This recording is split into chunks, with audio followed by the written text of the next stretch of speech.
Drugs నియంత్రణ, Maoism నిర్మూలనతో పాటు police అమరవీరుల కుటుంబాల సంక్షేమానికి ప్రత్యేక చర్యలు చేపడుతున్నట్లు డీజీపీ సివి ఆనంద్ తెలిపారు. ప్రస్తుతం మత్తు పదార్థాలు, సైబర్ క్రైమ్ ప్రధాన సవాలుగా మారాయన్నారు. సైబర్ నేరాల ద్వారా ప్రజలు 1700 కోట్లు నష్టపోయారని తెలిపారు. ఆన్లైన్ ప్రకటనల విషయంపై ప్రజలు అప్రమత్తంగా ఉండాలని సూచించారు.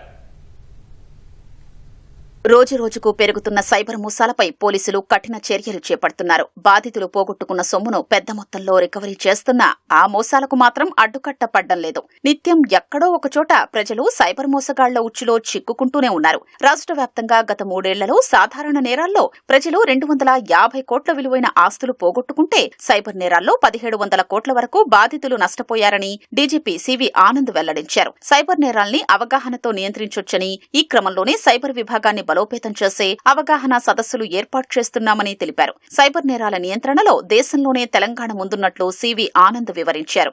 మాదక ద్రవ్యాల సమస్యే కాకుండా సైబర్ క్రైమ్ ఒకటి చాలా ముప్పుగా మారింది. గత సంవత్సర కాలంలో దొంగతనాలు, దోపిడీలు ఏవైతే జరుగుతాయో దాంట్లో 250 కోట్లు ప్రజలు పోగొట్టుకుంటే 1750 కోట్లు ప్రజలు సైబర్ క్రైమ్ లో పోగొట్టుకున్నారు. ఎవరైతే కంప్లైంట్ చేస్తున్నారో వారికి మేము తక్షణమే సహాయం చేయడానికి ప్రయత్నిస్తున్నాం. దీనికి అవేర్నెస్, అవగాహన అనేది కల్పించడం, ఆశ అనేది చూపిస్తారు. మీరు 10 రూపాయలు ఇన్వెస్ట్ చేస్తే మీకు 20 రూపాయలు వస్తాయని ఎవరైతే చెప్తున్నారో వాడు మోసం చేయడానికి చెప్తున్నాడని అర్థం చేసుకునే స్తోమత వస్తే తప్పకుండా సైబర్ క్రైమ్ దానంటే దానే అదే తగ్గిపోతుంది.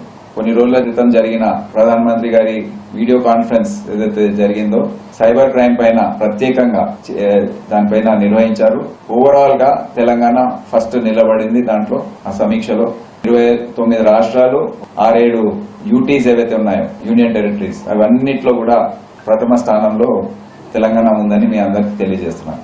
డ్రగ్స్ నియంత్రణపై నార్కోటిక్ బ్యూరో, ట్రాఫిక్, సిఐడి అధికారులతో ప్రత్యేక బృందాన్ని ఏర్పాటు చేసి జిల్లాల వారీగా పర్యటిస్తున్నట్లు డీజీపీ సివి ఆనంద్ తెలిపారు. గతంతో పోలిస్తే ప్రస్తుతం మావోయిజం ప్రభావం గణనీయంగా తగ్గిందని వివరించారు. వరంగల్ పోలీస్ కమిషనరేట్ పరిధిలో నక్సల్ స్పోరులో ప్రాణాలు కోల్పోయిన 28 మంది పోలీసు అమరవీరుల కుటుంబాలతో సమావేశమైన డీజీపీ వారి సమస్యలు అడిగి తెలుసుకున్నారు.